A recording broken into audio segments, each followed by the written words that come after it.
Good morning everyone. Welcome to Sardar Patel YouTube classes में आप लोगों का स्वागत है। मैं अमरेंद्र आप लोगों को मैथ पढ़ाऊँगा। आप देख रहे हैं कि इस समय पूरा देश कोरोना जैसी महाबीमारी से जूझ रहा है। ऐसे में जो कक्षाएं थी आपकी पूर्ण रूप से संचालित नहीं हो पा रही थी। इसी को देखते हुए भी हम लोग ऑनलाइन क्लासेस की ओर बढ़ रहे हैं, जिसमें आज आप लोगों को क्लास 8th का पहला चैप्टर बताया जाएगा। जो पहला चैप्टर है आपका परमीय संख्या है, रेशनल नंबर से। तो इसको शुरुआत करने से पहले आप लोग जो पुरानी कक्षाओं में जो पुराने सिलेबस में पढ़ चुके हैं उनकी हम बात करते हैं। जैसे हम बात करते हैं कि प्राकृतिक संख्या होती क्या है, तो इसमें आपको क्या लिखा गया कि जिन संख्याओं का प्रयोग वस्तुओं आदि को गिनने में किया जाता है उसे हम क्या कहते हैं, प्राकृतिक संख्या। यानी कि आप जो भी संख्याओं को गिनते हैं या कोई भी चीज़ें लेते हैं, आप जैसे 1 2 3 4 5 आदि गिनते हैं, किसी भी वस्तुओं को गिनते हैं, उन संख्याओं को हम क्या कहते हैं, प्राकृतिक संख्याएं कहते हैं। और ये प्राकृतिक संख्याएं होती कितनी हैं अगर बात की जाती है, अगर कोई आपसे पूछता है कि प्राकृतिक संख्याएं होती कितनी हैं, तो कितनी होती हैं, अनंत तक होती हैं। जहाँ तक आप गिनते जाइए, जहाँ तक आप गिनने की क्षमता है वहाँ तक आप क्या करते रहिए, गिनते रहिए। वो सब क्या संख्याएं, प्राकृतिक संख्याएं होती हैं। ठीक है, जैसे इसमें लिखा गया है कि ये कहाँ से स्टार्ट होती है, 1 से अनंत। कहाँ तक, अनंत। ये किसका सिंबल है, इनफाइनाइट का, मतलब क्या हो गया, ये अनंत है। इसको हम क्या कहते हैं हिंदी में, अनंत कहते हैं। तो ये कहाँ तक स्टार्ट होती है, 1 से अनंत तक। और आप ये सोचिए कि ये माइनस में होती है कि नहीं होती है, होती हैं। चाहे -1 कहिए, चाहे -5 कहिए, चाहे -10, तो माइनस में भी आप कहाँ तक जाइए, अनंत तक जा सकते हो। ठीक है, तो एक तो ये हो गया पहली टॉपिक। दूसरी चीज़ें होती हैं आपकी कि पूर्ण संख्याएं क्या होती हैं, होल नंबर की हम बात करते हैं। तो होल नंबर की बात करते हैं तो जब क्या हो गया, होल का मतलब क्या कि बहुत सारी चीज़ें हो गई इसमें।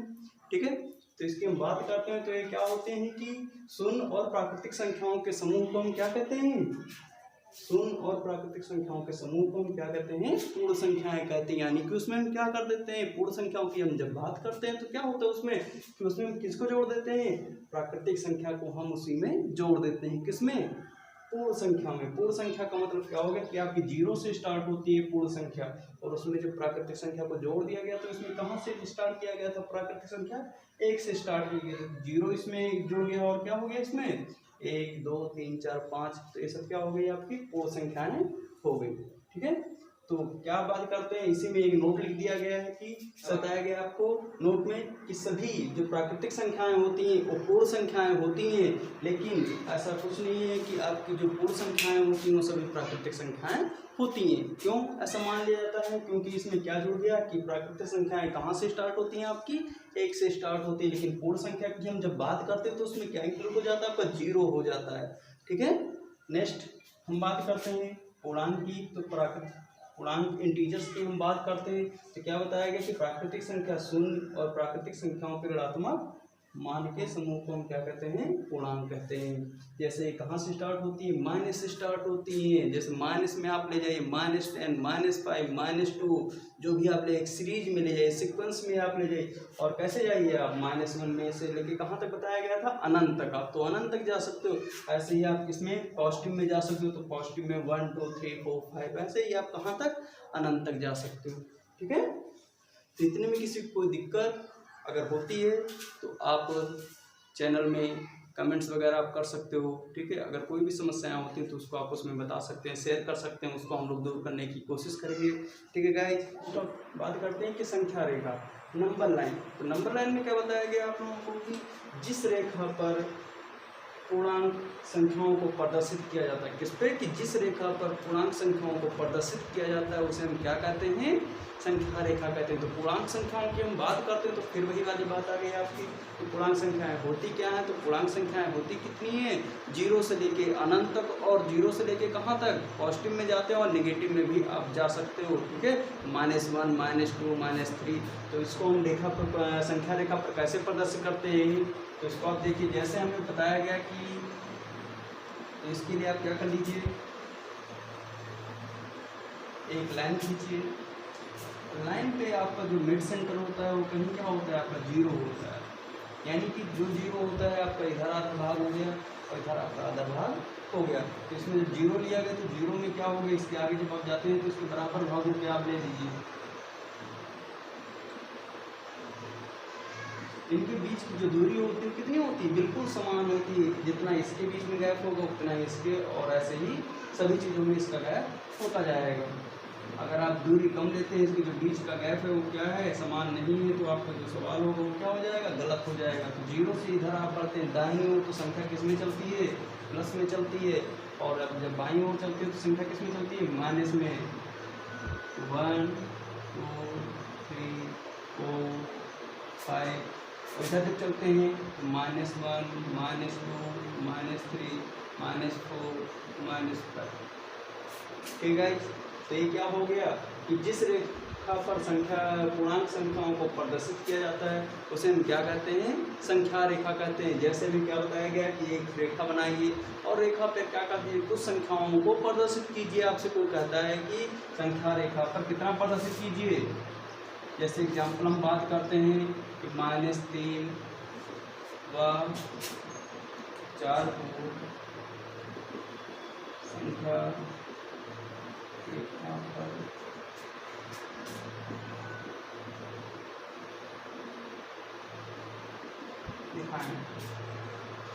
दिखाइए। तो इसमें क्या हम लिखेंगे, तो इसके लिए सबसे अच्छा तरीका यही बताया गया क्या कि किसको दिखाना है, -3 और 4 को किस पे दिखाना है, संख्या रेखा पर दिखाना है। तो इसके लिए आप क्या करिए, -3 हम बात करते हैं -3, तो -3 कहाँ पे है आपका, यहाँ पे। तो इसको आप यहाँ से ऐसे ले जा सकते हो। तो 0 से कहाँ पे है दूरी, इसकी यहाँ तक है, और इधर कितना है 4। तो इसको आप कहाँ से यहाँ तक जा सकते हो। सिंबल दिखा दीजिए कि हम कैसे जा चुके हैं।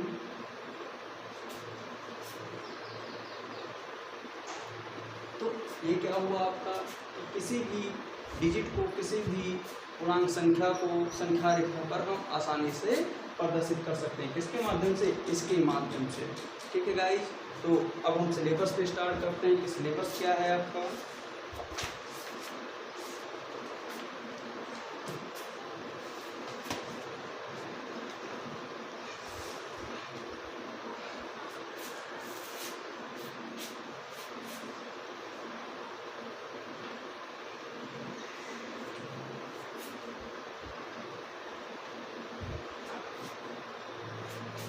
अभी तक आपने जो पढ़ा, जितना भी बताया गया आपको, आपकी पिछली कक्षाओं के संबंधित आपकी कुछ चीज़ें, इंपॉर्टेंट चीज़ें थी जो आपके आने वाले इस क्लास में, इस चैप्टर में प्रयोग हुआ, तो इसीलिए उन चीज़ों को रिपीट करवा दिया गया। और अब जो आपका सिलेबस स्टार्ट हो रहा है परमेय संख्या, तो परमेय संख्या की बात करते हैं तो परमेय संख्याएँ होती क्या है, यानी क्लास 8th का आपका पहला लेसन जो आपका है रेशनल नंबर्स है। रेशनल नंबर्स में आप नई नई चीज़ें जानेंगे।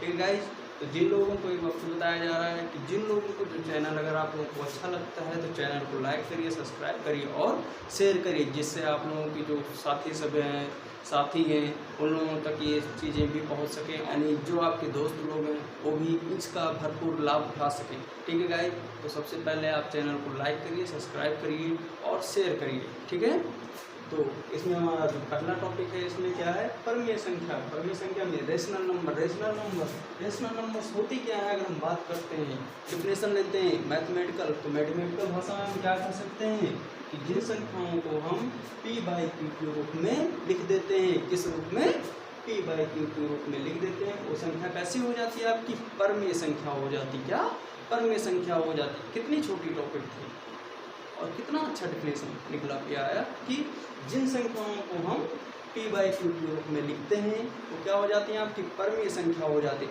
लेकिन इसमें एक कंडीशन क्या दी जाती है कि where q is not equal to 0। क्या, कि जहाँ पर जो q का मान होगा वो 0 नहीं होगा। इतनी आपकी जो डिफिनेशन बताएगी ये कैसी है, आपकी मैथमेटिकल डिफिनेशन है कि जिन संख्याओं को हम किस रूप में लिख देते हैं, p/q के रूप में लिख देते हैं, उसे हम क्या कहते हैं, परमेय संख्या कहते हैं। लेकिन इसमें कंडीशन दे दी गई कि जहाँ पे जो q का मान होगा वो q 0 नहीं हो सकता। अगर 0 हो जाती है, मान लीजिए कि अगर आपका ये जो संख्या q है, जो अभी बताया गया कि p/q में q का मान 0 नहीं हो सकता, अगर आप q का मान 0 कर देते हो तो उससे असर क्या पड़ता है संख्या पे। फॉर एग्जाम्पल आपको बताया जाता है कि 1/2 है कोई संख्या, जिसमें आपने अभी बताया गया कि इसमें q का मान क्या है, 0 नहीं हो सकता। तो क्या ये परमेय संख्या है, हाँ है। लेकिन अगर हम बात करते हैं इसकी 1/0, क्या एक परिमेय संख्या है? 1/0 नहीं है। क्यों नहीं है? क्योंकि क्या इसको आप हल कर सकते हैं? नहीं आ सकते। इसको जब हम हल कर सकते हैं तो इसका मान जो होगा कहाँ क्या आएगा? अनंत आएगा। मोबाइल से अगर आप लैपटॉप कैलकुलेटर से करते हो तो कैलकुलेटर में ऐसा सिंबल आपको बनकर आ जाएगा। इसका मतलब क्या होता है? अनंत, यानी कि इसको हम डिफाइन कर सकते नहीं कर सकते। जहाँ तक आप हल कर सकते हो वहाँ तक हल करते जाओ, इसका उत्तर कभी प्राप्त होगा नहीं होगा। इसलिए क्या बताया गया कि परिमेय संख्याएं वह होती हैं कि वह होती हैं जो p/q के रूप में लिखी होती हैं और उनका मान जो क्या होता है q का 0 नहीं होता। ठीक है, उसे हम क्या कहते हैं? परिमेय संख्या कहते हैं। अगर इसकी एक डिफिनेशन की हम बात करते हैं, जिन संख्याओं को हम p/q के रूप में लिख सकते हैं या जिन संख्याओं को हम p/q के रूप में लिखा जाता है उसे हम क्या कहते हैं? परिमेय संख्या कहते हैं, जिसमें q का मान जो होता है वो 0 नहीं होता है। यानी कि डिफिनेशन में अगर बताया गया कि क्या p/q है वो क्या है? आपकी एक परिमेय संख्या हो गई है। लेकिन क्या इसमें 0 क्या बताया गया अभी कि p/q की एक परिमेय संख्या है, लेकिन कंडीशन क्या अप्लाई गई बताई गई कि where q is not equal to 0। यानी कि इसमें क्या बताया गया मैथमेटिकल डिफिनेशन में कि p/q तो एक परिमेय संख्या है, लेकिन q का मान 0 नहीं हो सकता है, तब ये एक परिमेय संख्या है। अगर q का मान एक 0 रख देते हैं तो क्या एक परिमेय संख्या होगी? नहीं होगी। ठीक है गाइस, तो अगर हम बात करते हैं कि परिमेय संख्याएं होती कौन सी हैं, अभी हम आपसे बात कर रहे हैं कि p/q, लेकिन p/q होता क्या है इसमें?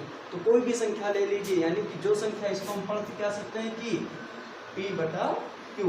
अगर हम हिंदी में बात करते हैं तो क्या हो गया कि p/q, लेकिन हम बात करते हैं कि p/q बोल देते हैं, p/q बोल देते हैं, तो 1/2 की हम बात करते हैं तो क्या ये 1/2 परिमेय संख्या है? हाँ है। क्या 2/4 परिमेय संख्या है? हाँ है, क्योंकि जब इसको हम हल करेंगे तो कितना आ जाएगा? 2 × 2, 2 दूनी 4, 1/2, 5/4 क्या एक परिमेय संख्या है? हाँ है। इसी तरह आप कोई भी संख्या लिख लीजिए 1/16 क्या एक परिमेय संख्या है? हाँ है, क्योंकि किसके रूप में लिखी हुई? p/q के रूप में, यानी जो ऊपर का मान लिखा वो क्या लिखा है? एक p लिखा हुआ है यहाँ पे और एक क्या लिखा हुआ है? q। ठीक है, तो यह एक परिमेय संख्या है। तो कोई भी संख्या जो बटे के रूप में लिखी होगी वो क्या होगी? आपकी परिमेय संख्या होगी। ठीक है, तो एक बार फिर डिफिनेशन रिपीट कर दे रहे हैं कि जो संख्याएं p/q के रूप में लिखी जाती हैं वो क्या होती हैं? परिमेय संख्याएं कहलाती हैं। यानी मैथमेटिकल डिफिनेशन बताई जाए तो क्या होता है? p/q equal p/q is not equal to 0। यानी क्या लिखा गया है कि p/q का मान होगा वो 0 के बराबर नहीं होगा। ठीक है गाइस, तो इतने में अगर फिर कोई समस्याएं होती हैं तो आप कमेंट बॉक्स में आप मैसेज टाइप कर सकते हैं और उसमें बहुत सारी चीज़ें आप बता सकते हैं। ठीक है, क्योंकि हम बात करते हैं तो इसमें क्या आता है? मानक रूप आता है। अभी तक आप लोग को जो बताया जा रहा है वो आपकी क्लास 8 के सिलेबस के अंतर्गत बताया जा रहा है। ठीक है गाइस, तो जो स्कूल में बच्चे पढ़ते हैं उनके हिसाब से सिलेबस उनका मैच कर रहा होगा, और जो लोग स्कूल में नहीं पढ़ रहे हैं उनके किसी और टॉपिकों में होगा तो अपने हिसाब से अपना सिलेबस देख सकते हैं कि ये चीज़ें उनको कहाँ प्राप्त हो रही हैं। और तो क्या बताया गया इसमें कि मानक रूप, यानी कि मानक रूप का मतलब क्या होता है कि जो चीज़ें होती हैं उसका क्या होता है? मूल रूप होता है। मानक रूप का मतलब क्या लिखा है ब्रैकेट में? मूल रूप, यानी किसी भी चीज़ का वास्तविक संख्या का क्या हो जाएगा? मूल रूप क्या होगा? तो जैसे हम फॉर एग्जांपल की बात करते हैं, क्या लिखा हुआ है यहाँ पे? 8/20 लिखा हुआ है। ठीक है, क्या लिखा हुआ? 8/20। तो क्या एक मानक रूप है? नहीं है ना। तो इसको हम कैसे लिख सकते हैं कि मानक रूप किसको कैसे दर्शाया जा सकता है? इसको इस प्रकार दर्शाया जा सकता है। इसके मूल रूप में कब लाया जा सकता है? जब इसको हम हल करेंगे। और हल करने का मतलब क्या होता है कि इतना इसको हल करें कि जब तक ये घटना बंद ना हो जाए, यानी कि एक जो दो अंश और जो हर होती हैं, यानी जो ऊपर का अंश होता है और ये जो हर होता है, ये दोनों जब तक एक दूसरे से कटना बंद ना हो जाए तब तक संख्या को क्या करते रहिए? हल करते रहिए। और जो वहाँ तक हल करते रहिए जहाँ तक ये संख्याएं एक दूसरे कटना बंद ना, और जहाँ पे बंद होती हैं वही क्या होती है? संख्या का मानक रूप कहलाता है। यानी वो संख्या का क्या मिल जाता है, मूल रूप कहलाता है। तो हम बात करते हैं 8/20 की।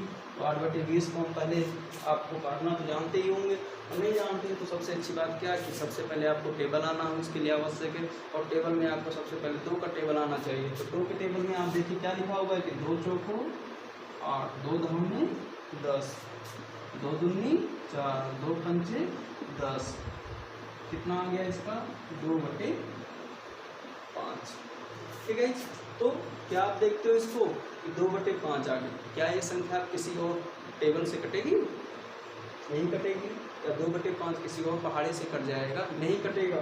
तो ये क्या हो गया, ये मूल रूप हो गया। क्या हो गया, मूल रूप हो गया।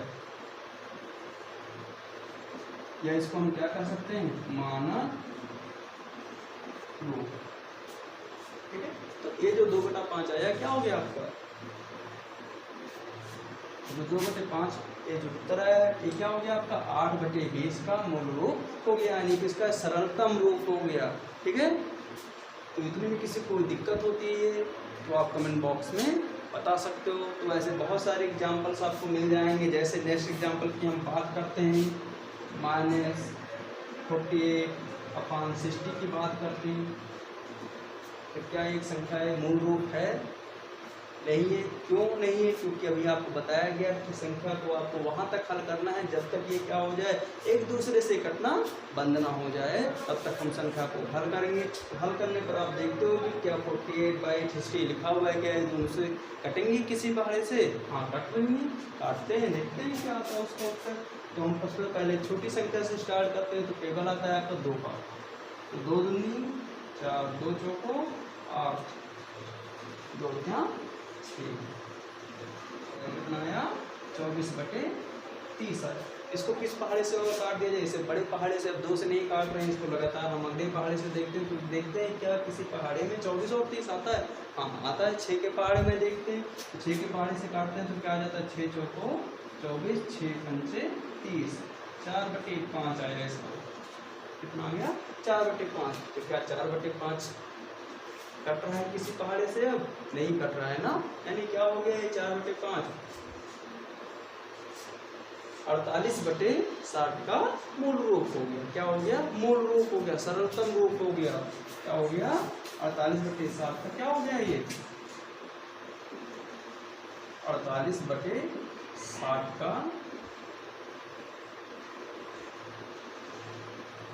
मूल रूप कितना हो गया -4/5।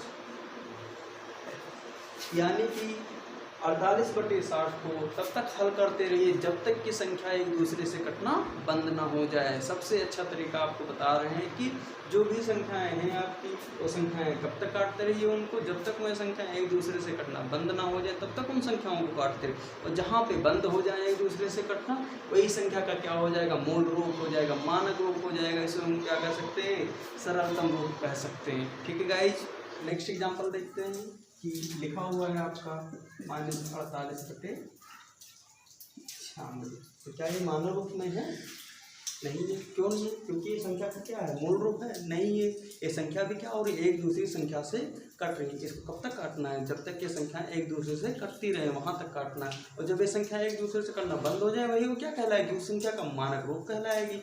देखते हैं इसको, तो हम सीधे सीधे इसको बड़ी संख्या से काट देते हैं। जैसे क्या लिखा हुआ 12 के पहाड़े से हम काट देते हैं 12 चौक 48 और 12 अट्ठे 96। फिर 2 से देखते हैं, 2 दूनी 4, 2 चौको 8, 2 एकन्ना 2, 2 दूनी 4।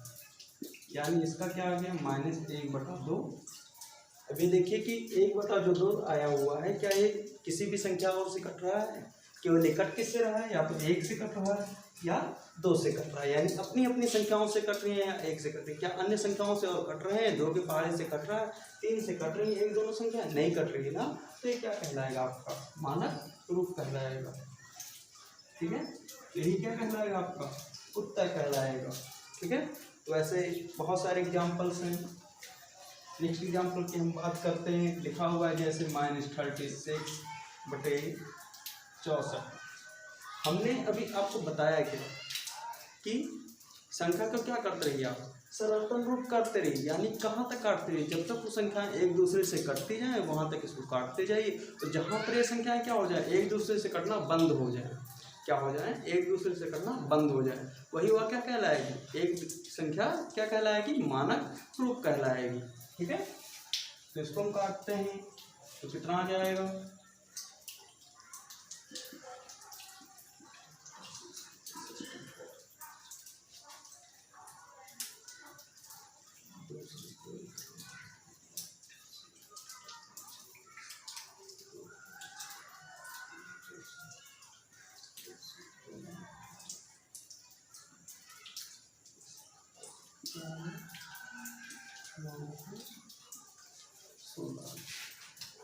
कितना आ गया, 9/16 आ गया, क्या आ गया, 9/16 आ गया। तो हम क्या देखते हैं कि जब इस संख्या को हल किया गया 36/64 को, कि क्या ये संख्या का मानक रूप क्या है, इसका वास्तविक रूप क्या है, तो वास्तविक हल करने पर क्या प्राप्त हुआ कि कितना आ गया, 9/16 आ गया। अब देखते हैं फिर क्या ये संख्या एक दूसरे से कट रही है, बिल्कुल नहीं कट रही है। अगर कट रही होती तो हम क्या करते, काटते, लेकिन जब ये संख्याएं कट नहीं रही तो क्या हो जाएंगी ये संख्याएं, इसका कितना कि 36/64 -36/64 का क्या हो गया, ये -9/16 इसका मानक रूप हो गया, मूल रूप हो गया। आप बता रहे हैं कि जैसे क्या होता है, मानक रूप, मानक रूप का मतलब क्या है, यहाँ पे क्या होता है, मूल रूप होता है। और मूल रूप का मतलब सरलतम रूप, सरलतम रूप का मतलब क्या कि संख्या को तब तक काटते हैं जब तक वह संख्या एक दूसरे से कटना बंद ना हो जाए। और बंद होने का मतलब क्या कि जब वो संख्या या तो अपने आप से कटे या केवल एक के पहाड़े से कटे और किसी पहाड़े से ना कटे। ठीक है, तो ये हो गया। तो ऐसे ही आप अन्य एग्जाम्पल्स भी कर सकते हैं, जो अन्य एक्सरसाइज आपके बुक में दी हुई होगी उसको आप आसानी से ऐसे ही कर सकते हैं। ठीक है गाइस, तो एक बार फिर कहेंगे कि अगर आप लोगों को चैनल अच्छा लगता है तो आप लोग चैनल को लाइक करिए, शेयर करिए और सब्सक्राइब करिए। ठीक है, तो हम बात करते हैं नेक्स्ट क्वेश्चन में कि क्या लिखा हुआ है कि दो अगर परमेय संख्याएं लिखी हुई हैं, क्या लिखी हुई हैं, दो अगर परमेय संख्याएं लिखी हुई तो क्या दोनों में से कौन सी बड़ी संख्या होती है, परमेय संख्या। तो परमेय संख्या की डेफिनेशन क्या बताई गई अभी कि जो संख्याएं किसके रूप में लिखी होती है, p/q के रूप में लिखी होती है, हम क्या कहते हैं, परमेय संख्या कहलाते हैं। लेकिन जो q की वैल्यू होगी वो किसके बराबर नहीं होगी, 0 के बराबर नहीं होगी। अगर होगी 0 के बराबर तो क्या होगा, उसमें अगर हम 1/0 लिखते हैं तो क्या उत्तर उसका 1 आता है, 0 आता है, कुछ उत्तर आता है, नहीं आता। उसकी जगह पे क्या लिखा रहता है, अनंत का लिखा होता है। मोबाइल से आप देखो तो वहाँ पे क्या लिखा रहेगा, ऐसे ही बना हो, ऐसे बना हो। इसका मतलब क्या कि वो संख्या कभी भी हल हो सकती नहीं हो सकती। मतलब समझ रहे हैं ना, ये संख्या लगातार कटती रहेगी, कभी उत्तर इसका आएगा नहीं आएगा। तो जब आएगा ही नहीं तो क्या ये संख्या कट रही है, नहीं कट रही है। ठीक है, तो हम बात करते हैं अभी क्या कहा कि संख्याओं में हमें देखना है कि कौन सी संख्या छोटी होती है और कौन सी संख्या बड़ी होती है। ठीक है, तो नेक्स्ट क्वेश्चन हमारा यह आता है कि 9/13 या -8/12 में कौन सी संख्या बड़ी है। ठीक है, तो इसके दो मेथड हैं, एक तो क्रॉस मल्टीप्लिकेशन के द्वारा आप कर सकते हैं, तिरछा गुणा के माध्यम से कर सकते हैं, और दूसरा एलसीएम के द्वारा कर सकते हैं। एलसीएम का मतलब समझ रहे हैं ना, लघुत्तम समाप्त वर्तक के द्वारा कर सकते हैं। ठीक है, तो एलसीएम के द्वारा अगर हम करते हैं तो 13 और 12 का पहले क्या निकालेंगे, एलसीएम निकालेंगे, फिर करेंगे। तो उसको करने से अच्छा हम यहाँ पे क्या कर रहे हैं, क्रॉस मल्टीप्लिकेशन कर लेते हैं। -9/13 जब इसका हम तिरछा गुणा करते हैं, तिरछा गुणा किस प्रकार करेंगे,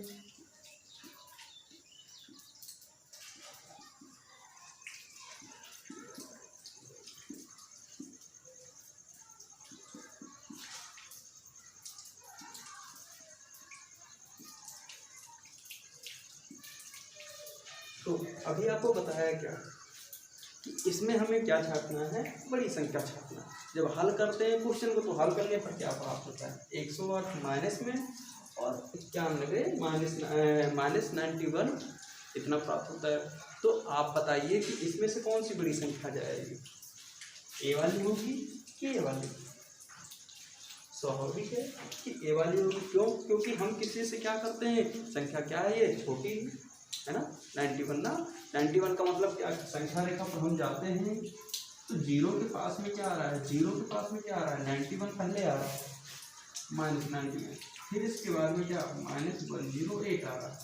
तो अभी आपको बताया क्या था कि जितनी संख्याओं में हम बैक में जाएंगे बढ़ते जाएंगे, वह संख्या क्या हो जाएगी, उतनी ही छोटी होती जाएगी। और जितना हम जीरो के करीब आते जाएंगे, किसके करीब में, जीरो के करीब में आते जाएंगे, वह संख्या उतनी ही बड़ी होती जाएगी। और कहाँ तक, 1 तक। जैसे ही जीरो पे पहुँचेंगे संख्या माइनस से कम हो जाएगी। यानी कि आप मान लीजिए किसी से आप क्या करते हो, 91 रुपये उधार लेते हो, और आपका कोई दोस्त 108 रुपये किसी से उधार लेता है, तो देना कितना अच्छा लगेगा, कौन सा, 91 वाला कम उधार लेगा कि 108 वाला जो कम उधार लेगा, 91 वाला कम ही उधार लेगा ना। तो इसमें से बड़ी कौन सी संख्या होगी, 91 की 108। देना कितना है हमें, 91, और उसे कितना देना, 108।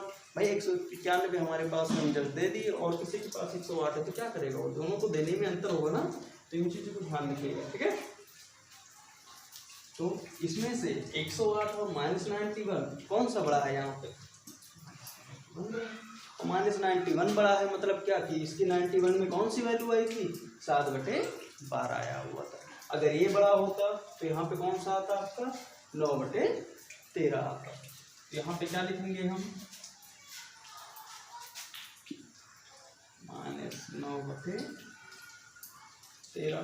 क्या लिखेंगे यहाँ पे, -9/13।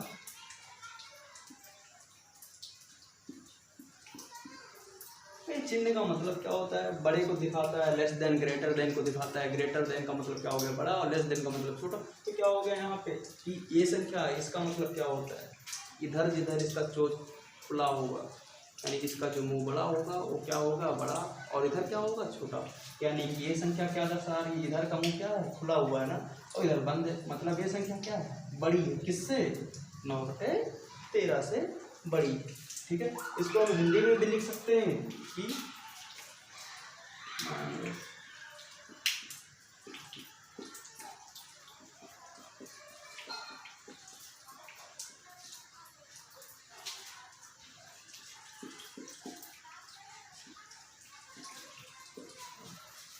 ठीक है।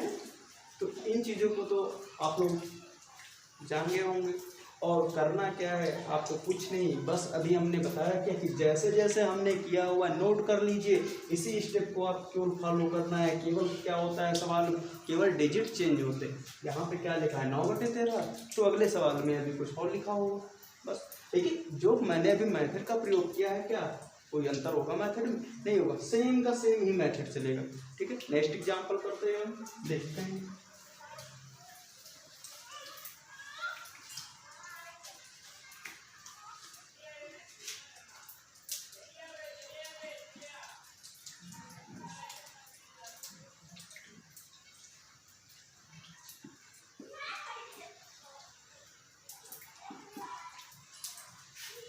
इतना आप लोग ध्यान देंगे बच्चों कि जो क्लास 8th में जो बच्चे स्कूल में पढ़ते हैं, उनके जो बुक का चैप्टर है वो क्या था आपका, परमेय संख्या था, और उसी में आपकी एक्सरसाइज चल रही है। ठीक है, और जो अदर स्कूल के बच्चे हैं वो भी इन चीज़ों को ध्यान दीजिएगा। शायद आपके सिलेबस में सेम बैच मिल रहा हो, नहीं मिल रहा होगा तो दूसरे सिलेबस में मिल रहा होगा। तो अगर आप लोगों को अच्छा लगता है तो आप लोग चैनल को लाइक करिए, सब्सक्राइब करिए और शेयर करिए। ठीक है।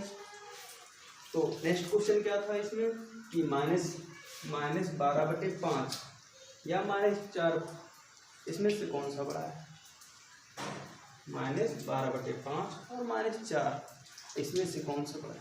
तो ये तो बड़ा हैवी क्वेश्चन हो गया ना कि ये तो क्या लिखा है, इसको हम क्या, यहाँ पे क्या लिखा है, केवल -4, इसके हर में कुछ लिखा है, नहीं लिखा है, तो क्या हो सकता है। करना क्या है, कुछ नहीं, बस इतना ध्यान रखना कि करना हमें -12/5 -4 लिखा और बटे लगाइए, और बटे में क्या लिख दीजिए, 1, क्योंकि हम जानते हैं कि कोई भी संख्या लिखिए। ठीक है, पॉजिटिव में या 10 रुपये होता है, 20 रुपये होता है, कोई भी संख्या लिखी हुई या कोई भी पैकेट में आपके रुपये, तो उसमें क्या होता है, बटे में 1 लिख दीजिए। बटे में 1 लिखने से कुछ असर होगा, बताइए।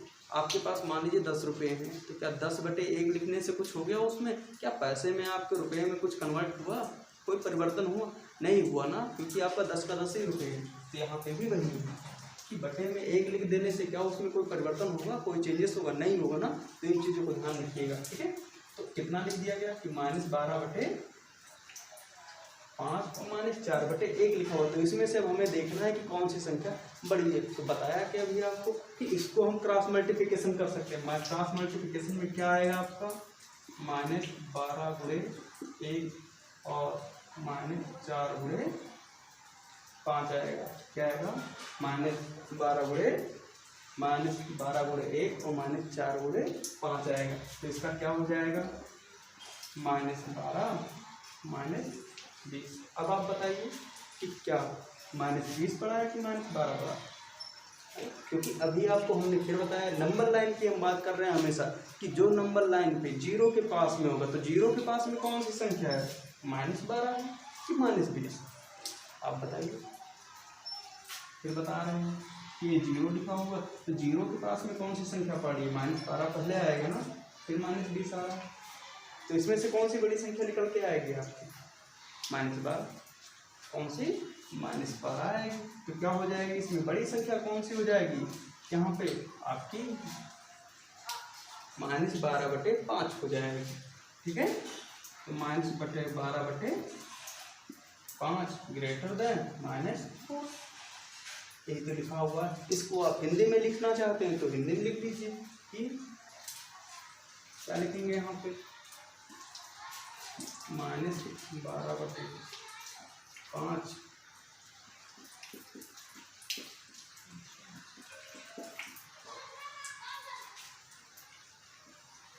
बड़ी है।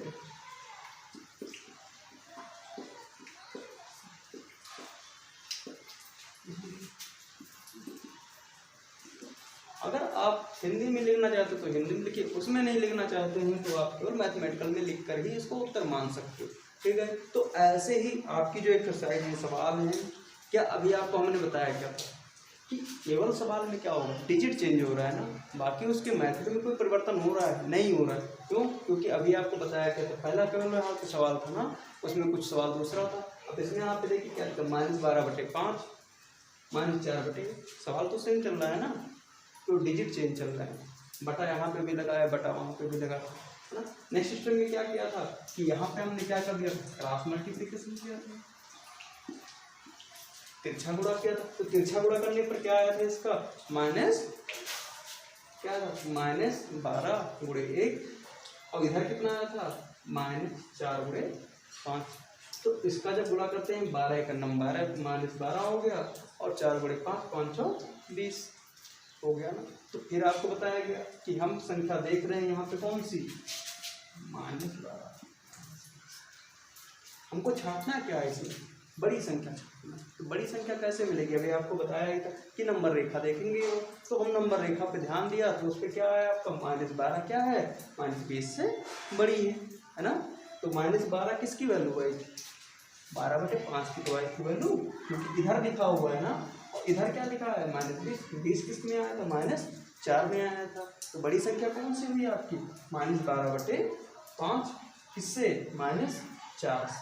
ठीक है, तो ऐसे ही आप चैप्टर को लगाइएगा। ठीक है, तो इसमें बहुत सारे सवाल ऐसे दिए हुए हैं जिसको आप आसानी से प्रैक्टिस के रूप में कर सकते। और आप जानते हैं कि मैथ ऐसा एक सब्जेक्ट है जिसमें आप लगातार प्रैक्टिस करेंगे, जितना प्रैक्टिस करेंगे उतना ही आपको नॉलेज बढ़ेगी। ठीक है,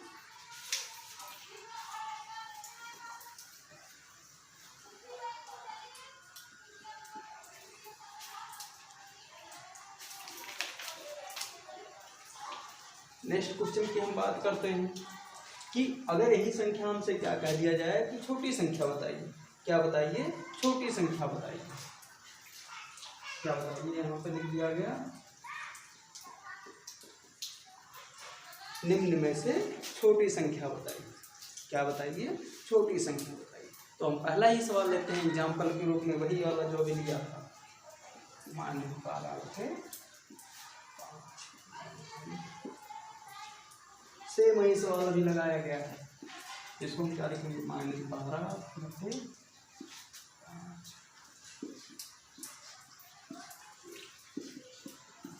12/1 -4/5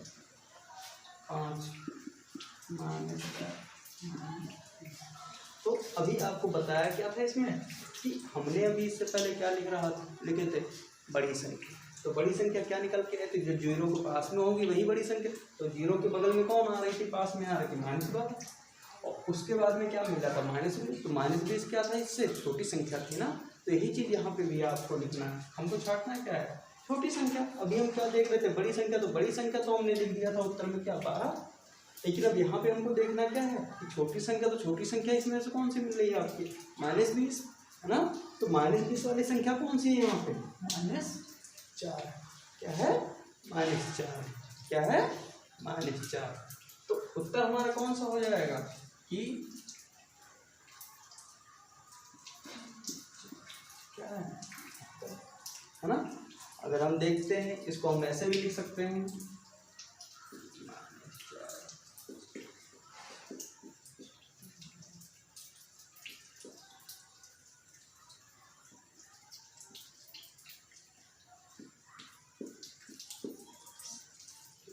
तो इतना ध्यान रखिएगा कि जो अभी हमने संख्याओं में बताया कि जो संख्या बड़ी होती है, निम्न संख्याओं में से कौन सी संख्या बड़ी है। तो आपने अगर बड़ी संख्या लगा दी तो जानते हैं कि अगर उत्तर हमारा एक बड़ा आया है तो उसका अपोजिट क्या होगा, छोटी संख्या होगी। ठीक है, तो इसको लगाइएगा आप लोग। ठीक है, नेक्स्ट क्वेश्चन की हम बात करते हैं। क्वेश्चन क्या है, निम्न का आरोही क्रम लिखिए। तो उससे पहले हम बात करते हैं किसकी,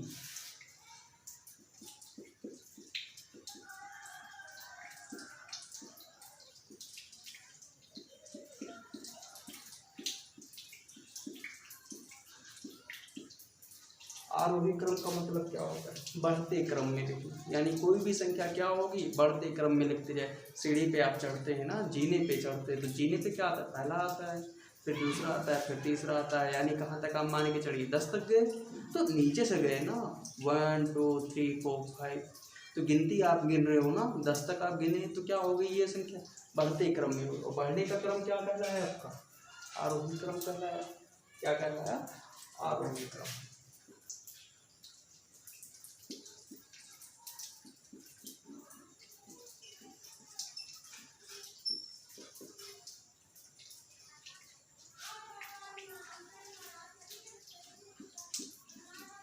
जैसे 1 2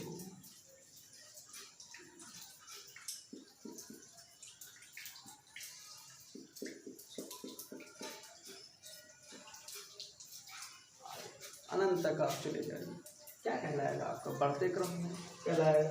आरोही का भी बताया क्या कि बढ़ते क्रम में लिखना है। यानी जो भी संख्या क्या लिखी होंगी, 1 लिखी होगी, 2 लिखी होगी, 3 लिखी होगी, 4 लिखी होगी, ये संख्याएं क्या हो रही है, बढ़ते क्रम में जा रही है ना। तो उसको हम क्या कहेंगे, आरोही क्रम कहेंगे। और इसी का जस्ट अपोजिट क्या होता है इसका,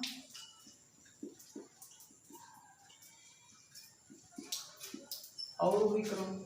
अवरोही क्रम का क्या मतलब होता है कि अगर आप क्या गए थे, अभी क्या बताया था, सीढ़ी पे आप चढ़ गए थे ना, तो अब जान लीजिए वहाँ से हम उतर रहे हैं। तो चढ़े थे कैसे, ऊपर गए थे ना, ऊपर से नीचे आ रहे हैं, यानी कि जस्ट अपोजिट आ रहे हैं ना, है ना। कि सबसे पहले हमको कितना आया था, 1 से गए थे 10 तक। अब हमको कहाँ से आना है, 10 से नीचे आना है, 1 पे आना। यहाँ पे क्या लिखा है, 7 तक लिखा है, 1 2 3 4 5 6 7। तो ये क्या हुई थी संख्या, आरोही क्रम और हुई थी। अब इसको हमको किसके रूप में लिखना है, अवरोही क्रम की। तो इसका हम क्या करते हैं, जस्ट अपोजिट लिख दीजिए, 7 6 5 4 3 2 1। क्या, अवरोही क्रम का मतलब क्या होता है, घटते क्रम में, और आरोही क्रम का मतलब क्या होता है, बढ़ते क्रम में संख्या को लिखना, और अवरोही का घटते क्रम में संख्या को लिखना। ठीक है, तो इतना तो आप जान गए ना, इसमें तो कोई दिक्कत है नहीं, है ना। तो नेक्स्ट चैप्टर हम एक्सरसाइज पे आते हैं कि निम्न संख्याओं को आरोही क्रम में लिखिए। सवाल दिया हुआ है आपको, -3/10, -11/10, -19/23 और -8/15। अब इसमें से पूछा हमसे क्या गया कि इसमें से कौन सी संख्या क्या है, इसको क्या लिखिए, अवरोही क्रम में लिखिए, आरोही क्रम में लिखिए। तो हमसे पूछा क्या इसमें कि आरोही क्रम में लिखिए। आरोही क्रम का मतलब अभी आपको बताया ना कि सबसे पहले छोटा, फिर उससे बड़ा, फिर उससे बड़ा, फिर उससे बड़ा। तो इसको हल करते हैं। तो हल करने का मतलब इसमें क्या होता है कि अभी आपको बताया था कि उसमें 2 संख्याएं कि निम्न में से बड़ी संख्या कौन सी। तो उसमें आपको बता दिया इजी वाला कि क्रॉस मल्टीप्लिकेशन कर लीजिए। लेकिन यहाँ पे तो बड़ी बड़ी संख्याएं हैं यार, तो इसको हम क्या करेंगे, सबसे पहले इसमें हम क्या कर लेते हैं, 10 20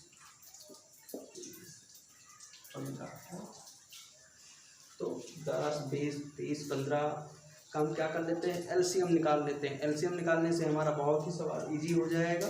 ठीक है, 2 से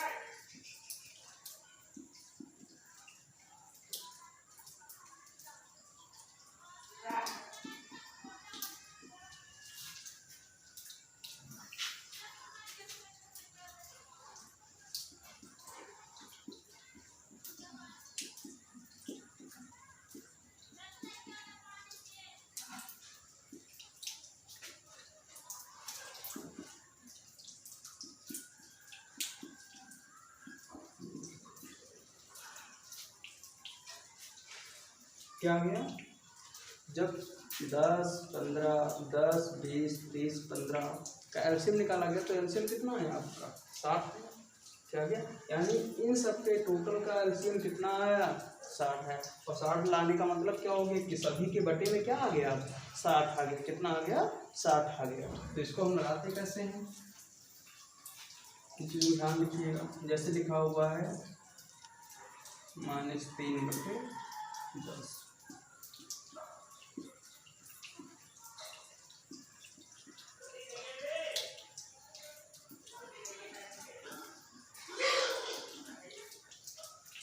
हमें क्या लिखना है यहाँ पे 60 लिखना है ना, यानी कि ऐसी संख्या हमारा एलसीएम कितना है 60 है। तो 60 को हम क्या करेंगे 10 से डिवाइड कर देंगे। किससे, 10 से भाग कर देंगे। क्या कर देंगे 10 से डिवाइड कर देंगे यहाँ पे। तो 10 से भाग, ये कितना आ जाएगा इसका 10 का 60। कितनी बार में आ रहा है 6 बार में आ रहा है ना। तो हम ऊपर वाली संख्या को क्या कर देंगे 6 से गुणा कर देंगे। तो कितना हो जाएगा -3 × 6 बटे कितना 60। ऐसे इसका कितना आ जाएगा 20 के 60 -11 ×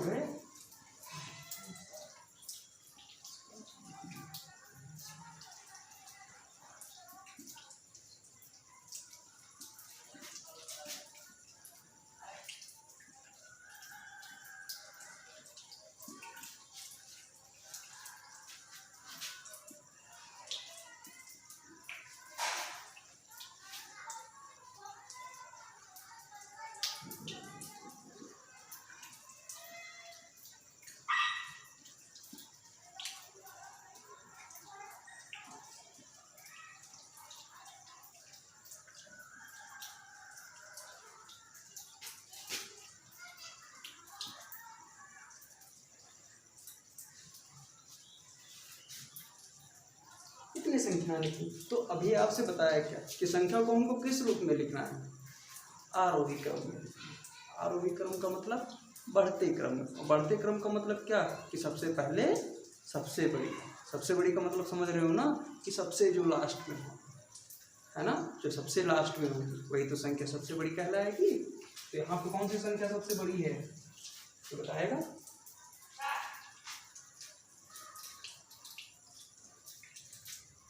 तो बताएगा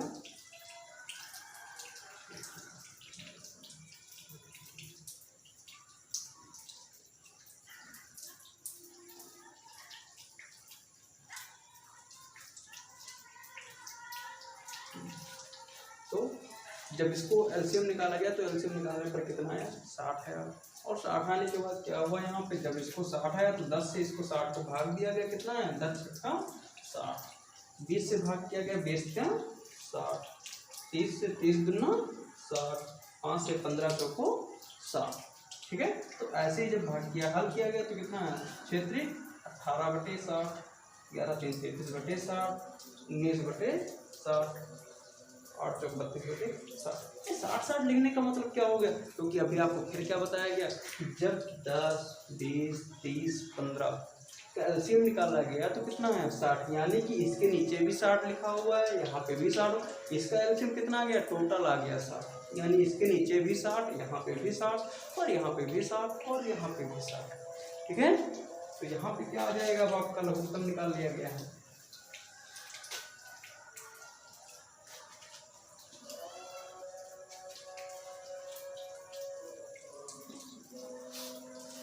सबसे बड़ी संख्या यहाँ पे कौन सी हुई आपकी?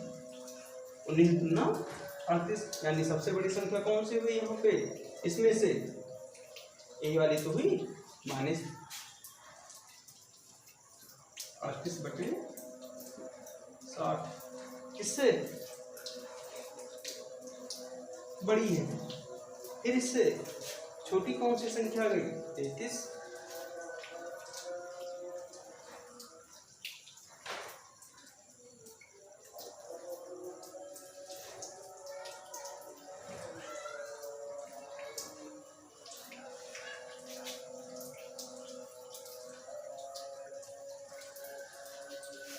तो इसका क्या हो गया? ये आरोही क्रम हो गया, यानी कि सबसे बड़ा, फिर उससे छोटा, फिर उससे छोटा, फिर उससे छोटा। अब इसका मूल रूप लिख देते हैं। तो मूल रूप इसका क्या लिखा हुआ है यहाँ पे? 38 का। तो 38 किसका आया? 19/30 का आया। तो यहाँ पे क्या लिख दें हम? यहाँ पे 19/30। 33 किसका आया था? 11/33, यानी -11 कितना? 20। फिर किसका आया था? 33 हो गया। 32, तो 32 किसका आया था? -8। नेक्स्ट किसका आया?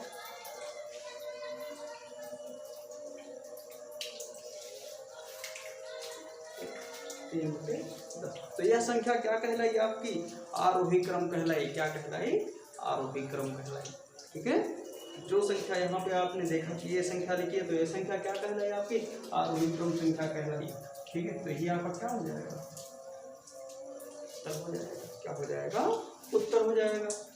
फिर बता रहे हैं कि आप लोग चैनल को लगातार देखते रहिए। चैनल में कहीं भी आप लोगों को हमारे द्वारा समझाने में कहीं भी दिक्कत होती है तो आप लोग कमेंट में बताइए दोबारा कि यहाँ इस स्टेप से आप बताइए, हम पुनः वहाँ से हम रिवीजन कर देंगे नेक्स्ट वीडियो में। ठीक है, तो इन चीज़ों को ध्यान रखिएगा आप लोग। ठीक है, नेक्स्ट क्वेश्चन हम देखते हैं। तो नेक्स्ट क्वेश्चन देखने से पहले इस क्वेश्चन को फिर रिवीजन कर देते हैं कि सबसे पहले क्वेश्चन क्या लिखा हुआ है यहाँ पे? निम्न का आरोही क्रम बताइए। क्या बताइए? निम्न का आरोही क्रम बताइए। तो निम्न का आरोही क्रम में हमने क्या बताया कि सबसे पहले सवाल क्या है? तो -3/10, -11/20, -19/30, -8/15 लिखा हुआ। तो इनका देखिए आप 10, 20, 30, 15, यानी क्या इनका हर समान है? नहीं है ना। तो हमें क्या पता है कि जब भी कोई सवाल लगा रहे होते हैं तो सबसे पहले उसका क्या करते हैं? हर समान। और हर समान करने के लिए क्या करते हैं? हम संख्याओं को आपस में एलसीएम निकाल लेते हैं। तो एलसीएम निकालने पर क्या प्राप्त हुआ हमें कि इन सभी का एलसीएम 10, 20, 30, 15 का एलसीएम कितना आया?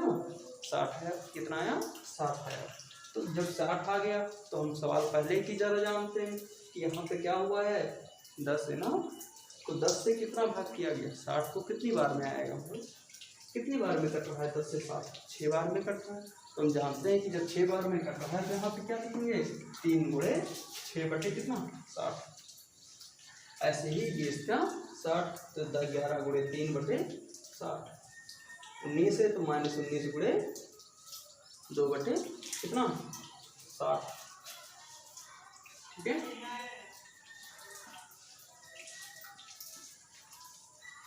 कोई दिक्कत इतने में नहीं है ना। तो जब इसको हल किया गया तब इसको आरोही क्रम में लिखना है। तो आरोही क्रम में आपको क्या बताया जा रहा है कि बढ़ते क्रम में लिखना। और आरोही क्रम का मतलब क्या होता है? घटते क्रम में लिखना। तो बढ़ते क्रम में क्या हो गया कि सबसे बड़ा कौन सा है यहाँ पे?